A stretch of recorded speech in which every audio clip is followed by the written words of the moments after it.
بسم اللہ الرحمن الرحیم۔ آج کا موضوع ہے ختم نبوت کا معنی اور مطلب۔ اللہ رب العزت نے سلسلہ نبوت کی ابتدا سیدنا آدم علیہ السلام سے فرمائی اور اس کی انتہا محمد عربی صلی اللہ علیہ وسلم کی ذات اقدس پر فرمائی۔ حضرت صلی اللہ علیہ وسلم پر نبوت ختم ہو گئی۔ آپ صلی اللہ علیہ وسلم آخر الانبیاء ہیں۔ آپ صلی اللہ علیہ وسلم کے بعد کسی کو نبی نہ بنایا جائے گا۔ اس عقیدے کو شریعت کی اصطلاح میں عقیدہ ختم نبوت کہا جاتا ہے۔ ختم نبوت کی اہمیت۔ ختم نبوت کا عقیدہ ان اجماعی عقائد میں سے ہے جو اسلام کے اصول اور ضروریات دین میں شمار کیے گئے ہیں، اور عہد نبوت سے لے کر اس وقت تک ہر مسلمان اس پر ایمان رکھتا آیا ہے کہ حضرت صلی اللہ علیہ وسلم بلا کسی تاویل اور تخصیص کے خاتم الانبیاء ہیں۔ نمبر 1، قرآن مجید کی 100 آیت کریمہ۔ نمبر 2، رحمت عالم صلی اللہ علیہ وسلم کی احادیث متواترہ سے یہ مسئلہ ثابت ہے، جو 210 احادیث ہیں۔ حضرت صلی اللہ علیہ وسلم کی امت کا سب سے پہلا اجماع اسی مسئلے پر منعقد ہوا، چنانچہ امام العصر مولانا انور شاہ کشمیری رحمۃ اللہ علیہ اپنی کتاب خاتم الانبیاء میں تحریر فرماتے ہیں، سب سے پہلا اجماع جو اس امت میں منعقد ہوا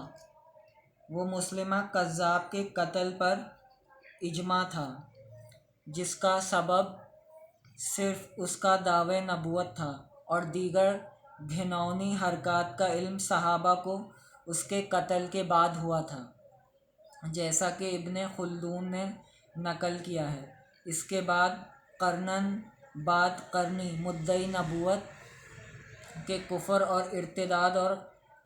قتل پر ہمیشہ اجماع بلا فصل رہا ہے، اور نبوت تشریع یا غیر تشریع کی کوئی تفصیل کبھی زیر بحث نہیں آئی۔ اب چند فتوے ذکر کیے جاتے ہیں۔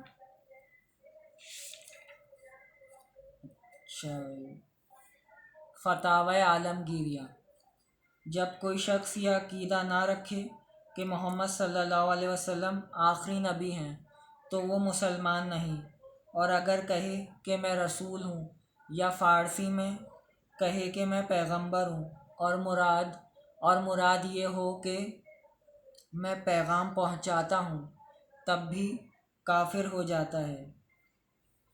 حافظ فضل اللہ طور-پشتی فرماتے ہیں، جملہ عقائد یہ ہیں کہ اس بات کی تصدیق کرے کہ آپ صلی اللہ علیہ وسلم کے بعد کوئی نبی نہیں، نہ رسول نہ غیر رسول، اور خاتم الانبیاء سے مراد یہ ہے کہ آپ صلی اللہ علیہ وسلم نے نبوت پر مہر لگا دی، اور نبوت آپ صلی اللہ علیہ وسلم کی تشریف آوری سے حد تمام کو پہنچ گئی، یا یہ معنی ہے کہ خدا تعالیٰ نے پیغمبری پر آپ صلی اللہ علیہ وسلم کے ذریعے مہر لگا دی، اور اللہ تعالیٰ کا مہر کرنا اس بات کا حکم ہے کہ آپ صلی اللہ علیہ وسلم کے بعد نبی نہیں بھیجے گا۔ حافظ ابن حزم اندلسی اپنی کتاب میں رقم طراز ہیں کہ جس کثیر تعداد جماعت اور جمع غفیر نے حضرت صلی اللہ علیہ وسلم کی نبوت، رسالت، نشانات اور قرآن مجید کو نقل کیا ہے، اسی کثیر التعداد جماعت اور جمع غفیر کی نقل سے حضور صلی اللہ علیہ وسلم کا یہ فرمان بھی ثابت ہو چکا ہے کہ آپ صلی اللہ علیہ وسلم کے بعد کوئی نبی مبعوث نہیں ہوگا۔ البتہ صحیح احادیث میں یہ ضرور آیا ہے کہ عیسیٰ علیہ السلام نازل ہوں گے۔ یہ وہی عیسیٰ علیہ السلام ہیں جو بنی اسرائیل میں مبعوث ہوئے تھے، اور یہود نے جن کو قتل کرنے اور صلیب دینے کا دعویٰ کیا تھا۔ پس اس امر کا اقرار واجب ہے کہ آپ صلی اللہ علیہ وسلم کے بعد نبوت کا وجود باطل ہے، ہرگز نہیں ہو سکتا۔ اچھا، اسی طرح قاضی ایاز شفا میں فرماتے ہیں، جو شخص ہمارے نبی صلی اللہ علیہ وسلم کے ساتھ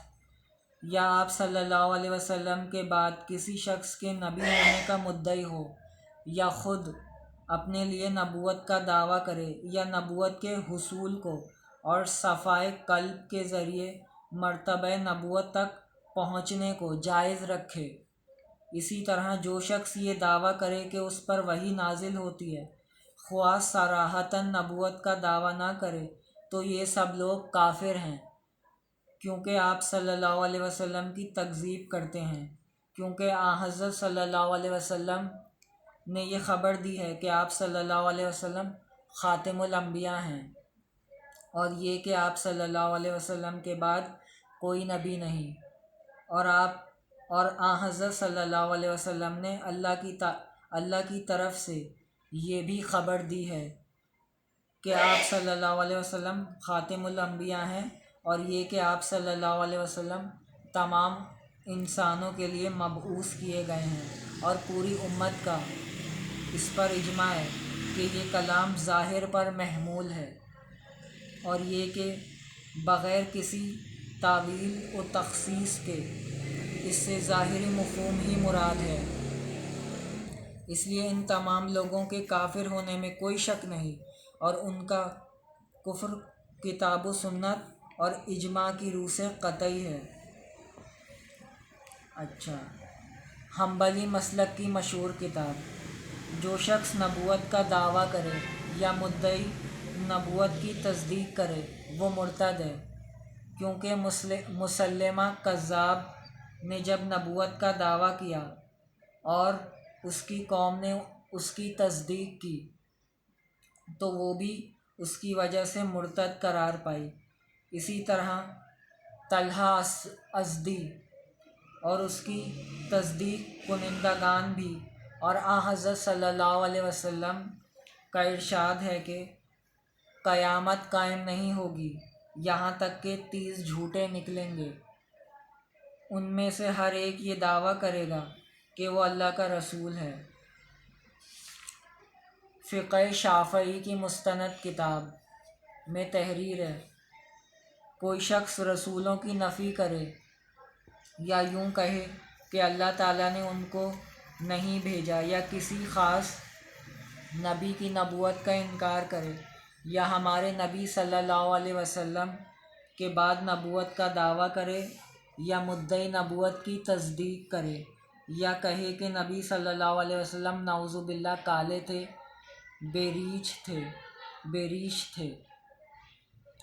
یا قریشی نہیں تھے، یا یہ کہے کہ نبوت حاصل ہو سکتی ہے، یا قلب کی صفائی کے ذریعے نبوت کے رتبے کو پہنچ سکتے ہیں، یا نبوت کا دعویٰ تو نہ کرے مگر یہ کہے کہ مجھ پر وحی نازل ہوتی ہے، یا کسی رسول و نبی کو جھوٹا کہے، یا نبی کو برا بھلا کہے، یا کسی نبی کی تحقیر کرے، یا نبی کے نام کی یا اللہ کے نام کی تحقیر کرے، تو ان سب صورتوں میں کافر ہو جائے گا۔ اب چند احادیث مبارکہ ذکر کی جاتی ہیں۔ حضرت ثوبان رضی اللہ عنہ سے روایت ہے کہ نبی کریم صلی اللہ علیہ وسلم نے فرمایا، اِنَّهُ سَيَكُونَ فِي أُمَّتِي كَذَّابُونَ ثَلَاثُونَ كُلُّهُمْ يَزْعُمُ أَنَّهُ نَبِيٌّ وَأَنَا خَاتِمُ النَّبِيِّينَ لَا نَبِيَّ بَعْدِي، یعنی حضور صلی اللہ علیہ وسلم نے فرمایا کہ میری امت میں 30 جھوٹے مدعی نبوت پیدا ہوں گے، ہر ایک یہی کہے گا کہ میں نبی ہوں، حالانکہ میں خاتم النبیین ہوں، میرے بعد کوئی کسی قسم کا نبی نہیں۔ دوسری حدیث، حضرت انس بن مالک سے روایت ہے کہ رسول اللہ صلی اللہ علیہ وسلم نے فرمایا، ان رسالۃ والنبوۃ قد انقطعت فلا رسول بعدی ولا نبیہ۔ حضرت انس بن مالک سے روایت ہے کہ رسول اللہ صلی اللہ علیہ وسلم نے فرمایا، رسالت اور نبوت ختم ہو چکی ہے، پس میرے بعد نہ کوئی رسول ہے نہ نبی۔ تیسری حدیث حضرت ابی ذر غفاری سے روایت ہے کہ رسول اللہ صلی اللہ علیہ وسلم نے فرمایا، یا ابا ذر، اول رسول آدم و آخرہم محمد، یعنی رسول اللہ صلی اللہ علیہ وسلم نے فرمایا، ابو ذر، انبیاء میں سب سے پہلے نبی آدم علیہ السلام ہیں اور سب سے آخری نبی محمد صلی اللہ علیہ وسلم ہے۔ بس آج کے لیے اتنا ہی۔